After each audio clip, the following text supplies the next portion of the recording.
Hello viewers. तो पिछले episode में हमने देखा धीरे धीरे सारे स्टैचूज हंटर्स को मारने लगे थे और जिन्वू ने उस डंजन के रूल पता कर लिए थे। वहाँ पे सिर्फ कुछ ही हंटर्स बच चुके थे, लेकिन आखिर में सब जिन्वू को छोड़ के चले जाते हैं और सिर्फ जिन्वू ही मरने वाला होता है। लेकिन जिन्वू मरना नहीं चाहता था। तो फिर जब वो मरने ही वाला होता है, हमें दिखाई जाती है एक नोटिफिकेशन जहाँ पे उसे प्लेयर बनने का एक मौका मिलता है। और अब प्लेयर होने के बाद जिन्वू देखता है कि वो एक हॉस्पिटल में होता है और उसके कटे हाथ पैर ठीक हो चुके थे।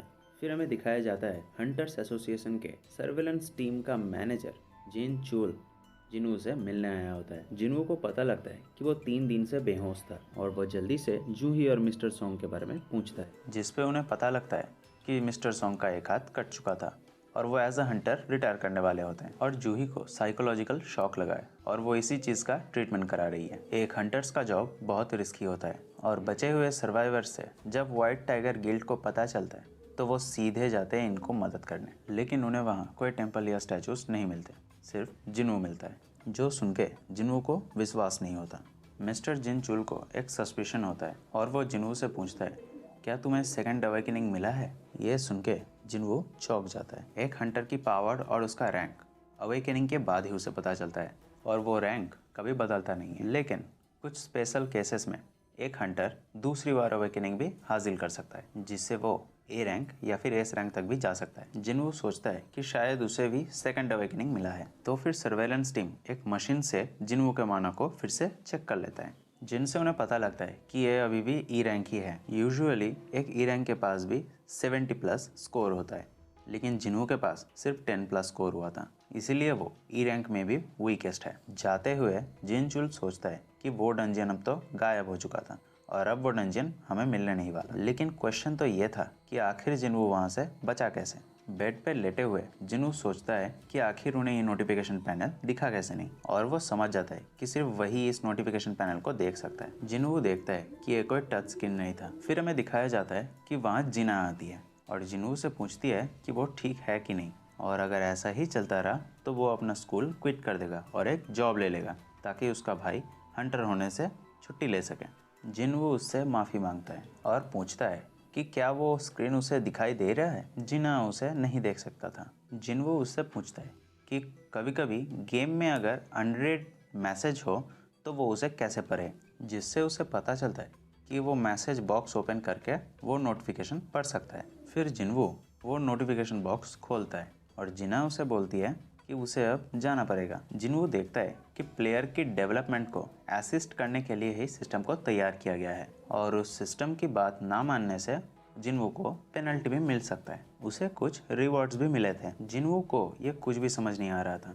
वो देखता है कि उसे एक डेली क्वेस्ट आया है स्ट्रेंथ ट्रेनिंग के नाम से। वहाँ उसे 100 पुशअप्स, 100 सिटअप्स, 100 स्क्वाट्स और 10 किलोमीटर भागने का मिशन मिला था और वहाँ एक टाइमर भी था जो ख़त्म होने पे उसे पेनल्टी भी मिल सकता है। जिन्वू सोचता है कि वो अभी हॉस्पिटलाइज्ड है और उसके पास इतना स्टैमिना नहीं है, तो वो सो जाता है और हमें दिखाया जाता है कि टाइमर घट रहा है। फिर हमें दिखाया जाता है कि जिन चुल प्रेसिडेंट गो को कॉल करके बता रहा होता है कि संग जिन्वू को कोई सेकंड अवेकनिंग नहीं मिला है, जिस पे प्रेसिडेंट गो हमें बताते हैं कि डंजन्स फुल ऑफ मिस्ट्रीज होती हैं और ये डबल डंजन केस बहुत स्पेशल है, तो इसको रिसर्च के लिए डाल दिया जाए। फिर अगले सीन में हमें दिखाया जाता है कि गिल्ड मास्टर चोई जोनिन चाहे इनको एक बी रैंक रेड का इंस्ट्रक्टर बनने के लिए बोल रहा होता है, जिस पे चाहे इन पहले थोड़ा सोचती है लेकिन बाद में वो मान जाती है। हंटर्स गिल्ड कोरिया का टॉप 5 गिल्ड में से एक है, बट इंटरनेशनल लेवल पे उन्हें कोई नहीं जानता। फिर हमें दिखाया जाता है कि रोड में बीचों बीच एक गेट ओपन हो जाता है। जिन्वू अभी भी सो रहा होता है लेकिन उसका टाइमर खत्म हो चुका था, जिस वजह से वहाँ पे एक अर्थक्वेक आ जाता है और होश आते ही जिन्वू देखता है कि वो एक डेजर्ट में था जहाँ उसके पीछे एक बड़ा सा मॉन्स्टर आ जाता है और एक नोटिफिकेशन भी दिखाई देती है उसे, जहाँ डेली मिशन ना करने की वजह से उसे वहाँ पे 4 घंटे बिताने पड़ेंगे उन मॉन्स्टर्स से बच के। फिर हमें दिखाया जाता है कि नर्सेस हॉस्पिटल में जिन्वू को ना पाके इधर उधर ढूंढ रही होती है और यहाँ देखते हैं कि पिछले 2 घंटे से जिन्वू उन मॉन्स्टर से बचने की कोशिश कर रहा होता है। हॉस्पिटल में सब जिन्वू को ढूंढ रहे होते हैं और यहाँ पेनल्टी जोन में जिन्वू भागते भागते बुरी तरीके से थक चुका होता है और पीछे से वो बड़ा सा मॉन्स्टर उसे अटैक कर देता है और तभी पेनल्टी टास्क खत्म हो जाता है और वो वापस हॉस्पिटल में आ जाता है। उसे कुछ रिवॉर्ड्स भी मिले होते हैं लेकिन वो देखने से पहले ही वो बेहोश हो जाता है। अगली सुबह जिन्वू अपनी बहन को कॉल करके बताता है कि वो बहुत जल्दी ठीक हो रहा है और वो जल्दी घर आने वाला है और यहाँ जूही को एक डी रैंक डंजन के लिए कॉल आता है जिस पे वो साफ साफ मना कर देती है और तब वो पर्सन जूही को जिन्वू के होश में आने का बात बताता है जो सुन के वो बहुत खुश हो जाती है और उससे मिलने चली जाती है। तब यहाँ हॉस्पिटल में नर्स बोल रही होती है कि जिन्वू के होश आने के बाद से वो हर रोज ऐसे भागता रहता है। हंटर्स नॉर्मल लोगों से ज्यादा जल्दी रिकवर कर जाते हैं लेकिन फिर भी उसे मना करो तो वो बोलता है कि उसे जल्दी जल्दी ताकतवर बनना पड़ेगा, इसीलिए उसे ये करना ही पड़ेगा। इसके बाद जिन्वू कहता है कि उसे होश में आए 4था दिन हो चुका है और उसे इस सिस्टम का कुछ चीजें समझ आने लगा है, जैसे ये सिस्टम पैनल जिन्वू की कोई इमेजिनेशन नहीं है और डेली टास्क कंप्लीट होने पे जिन्वू को 3 रिवॉर्ड्स मिलते हैं, जिससे पहला है फुल रिकवरी जिससे जिन्वू पूरी तरह ठीक हो जाता है और दूसरा है एबिलिटी पॉइंट्स जिससे वो अपनी जो भी स्टैट्स को इंक्रीज करना चाहता है इंक्रीज कर सकता है। उसके एबिलिटी में सबसे ज्यादा इम्पोर्टेंट उसका स्ट्रेंथ है, इसीलिए वो जब भी अपने स्ट्रेंथ को बढ़ाता है वो उसको फील भी कर सकता है और वो ताकतवर भी बन जाता है। वहाँ और भी स्किल्स और गेम्स की तरह चीजें हैं जैसे कि इन्वेंट्री, जो सोच के वो मन ही मन में हंसने लगता है और हम देखते हैं कि सारे लोग जिन्वू को ही घूर रहे होते हैं। फिर हम देखते हैं कि सारे डेली टास्क कंप्लीट करने के बाद जिन्वू को एक बॉक्स मिलता है जिससे उसको एक की मिलता है। तभी उसके सामने एक नोटिफिकेशन आ जाता है और उसे डंजन के बारे में बोला जाता है और डंजन का नाम सुनते ही जिन्वू को टेम्पल याद आ जाता है। फिर हमें न्यूज़ दिखाई जाती है जिसमें बोला जा रहा था कि आसपास होने वाले गेट और उसके रैंक के बारे में। फिर हम देखते हैं कि जिन्वू अपने माँ से मिलने गया होता है और हमें 4 साल पहले का फ्लैशबैक दिखाया जाता है जहाँ जिन्वू की मॉम अचानक से बेहोश हो जाती है और उन्हें हॉस्पिटल ले जाया जाता है और डॉक्टर बताते हैं कि तुम्हारी माँ इटर्नल स्लम्बर यानी फाइनल स्लीप में चली गई हैं। ये एक ऐसी कंडीशन है जो गेट अपीयर होने के बाद शुरू हुई है और ये 1000 लोगों में से एक बंदे को होता है। ये तब होता है जब आप मैजिक में ज़्यादा देर तक रह लेते हो और अभी की मेडिकल टेक्नोलॉजी से सिर्फ उनकी माँ को जिंदा रखा जा सकता है। फिर हम देखते हैं कि जिन्वू अपनी माँ के इलाज के पैसे के लिए काम कर रहा होता है और उसे एहसास होता है कि उसके पास पावर्स हैं और वो एक हंटर बन जाता है और घर आके वो अपनी बहन को बोलता है कि अब वो जल्दी से पैसे कमा सकता है अपनी माँ के इलाज के लिए।